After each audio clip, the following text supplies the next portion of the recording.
Iran will never have a nuclear weapon. And it says it loud and clear. They're not going to develop it. They're not going to buy it. And they're not going to do anything with it. And if they do, they suffer unbelievable consequences. Not just a little bit like, I won't even tell you the consequences, but the consequences are the ultimate consequences. And with that being said, I hope we have a very good relationship. So moments ago, President Trump doubling down on his deal with Iran as he meets with Middle East leaders right now at the high-stakes G7 summit. Former ambassador at large and counterterrorism coordinator Nathan Sales served in the State Department in President Trump's first term, and he joins us now. Nathan, thanks so much for joining the program. Great to see you, Lawrence. Thanks for having me. Of course. So we're starting to get, I don't know if we want to call them leaks or some type of sense of what's going to be in the deal.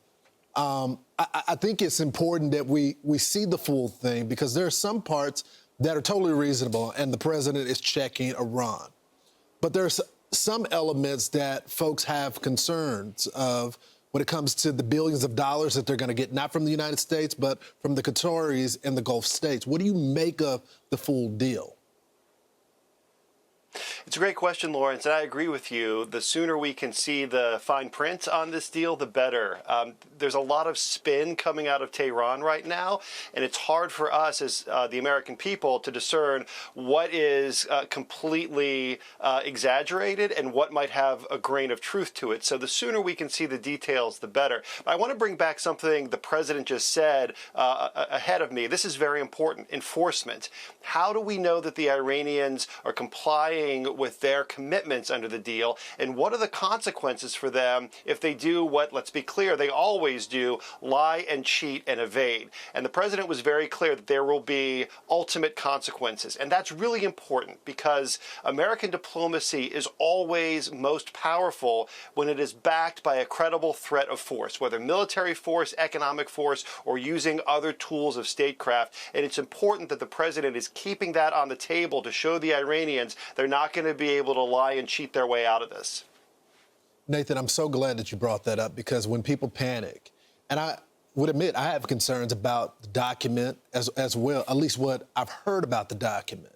But what ultimately matters is what the president is going to do and what he's going to respond to. And I think it's clear that he has red lines when it comes to that. One of the things that continues to be a problem is Hezbollah. And what they're doing, it's not Lebanon, it's Hezbollah. And Israel has a right to respond to them. This is what the president said regarding that in Syria. Let's play it. But I think that Syria, he's pulled that country together amazingly quickly. He's very capable. And he's been very good for me. He's protected everything that I've asked for, he's done. And if Israel can't do the job without killing everyone else, he'll do the job. Syria will do the job. So, Nathan, I thought this was crafty from the president, because you got the Gulf states, Muslim countries, Arab countries that get a little perturbed. Even though they know that Hezbollah is a terrorist organization, they don't want Israel being so aggressive. So he throws them a curveball. Okay, Syria, let's let Syria deal with Hezbollah then. If you don't want Israel doing it, why don't you guys police them? Yeah, that's a bit of a curveball, Lawrence. I didn't see that one coming. Let's take a step back and look at the big picture here. You're exactly right. Israel is not at war with Lebanon. Israel is at war with Hezbollah, which itself is a threat to Lebanon. Hezbollah has killed hundreds of Lebanese, is responsible for the death of so many people over the years. And it's not just a threat to Israel, it's also a threat to the United States. People forget that before 9/11, before al-Qaeda committed the 9/11 atrocities, Hezbollah was responsible for as many American deaths as almost any other terrorist organization in the world. So the American people have an interest in Hezbollah being weakened and degraded. Now the question becomes, who is the most effective fighting force that's capable of doing that? I'm not sure, frankly, that Syria, which is still getting back up on its feet after a decade-long civil war and the brutality of the Assad dictatorship and the ISIS insurgency, I'm not sure that Syria has the same capabilities to take the fight to this terror group that Israel does. So the more people aligned against Hezbollah, the better. But let's also keep in mind, Israel's been doing this for several decades. They know how to play this game. Such a good point. And I just want to break in right now so our audience knows what's happening. This is the president right now at the G7 with this working lunch. The moment we get some sound of this, we'll go to it. But right now, we're not hearing anything. Our producers will give me the cue. What does the president need to exert here? Because some of these leaders have not had our backs when it comes to this conflict with Iran, Nathan. I think the G7 nations need to hear from the United States that we want real allies. And that means two things. First of all, it means investing in their own defensive capabilities. We've heard a lot about NATO members investing up to 5% of their gross domestic product in their military and defense-related capabilities. Great.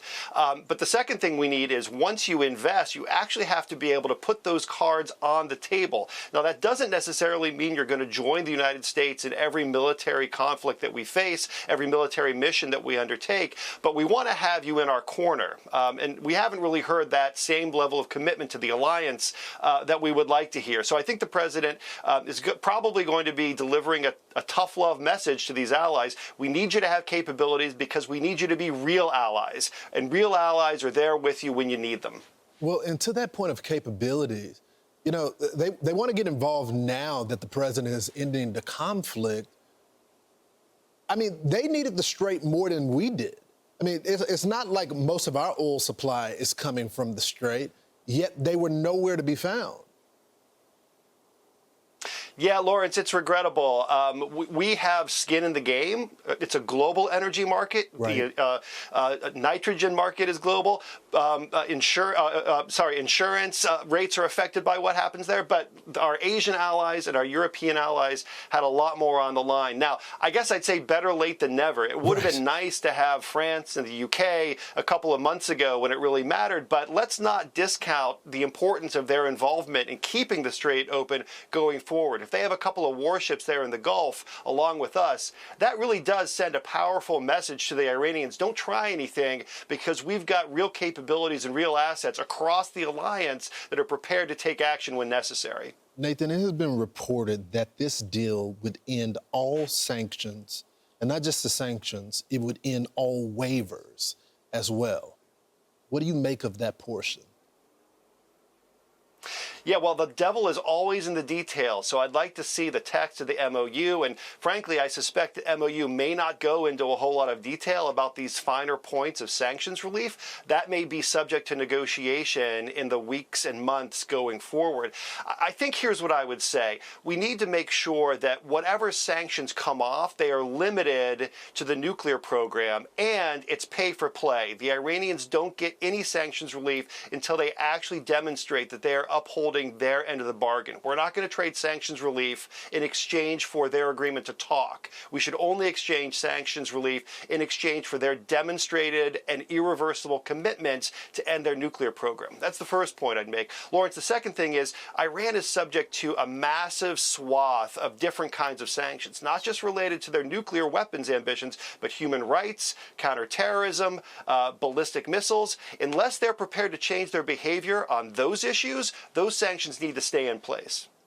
I think that's critical, considering last week we heard that they're going to resume all these trials against their people, these kids that are rising up after there was a bloodbath of over 30,000 people. So we'll be following that. Nathan Sills, thank you so much. Thank you, Lawrence. Be sure to like and subscribe for all the Fox News latest on YouTube and catch full shows streaming now on Fox One.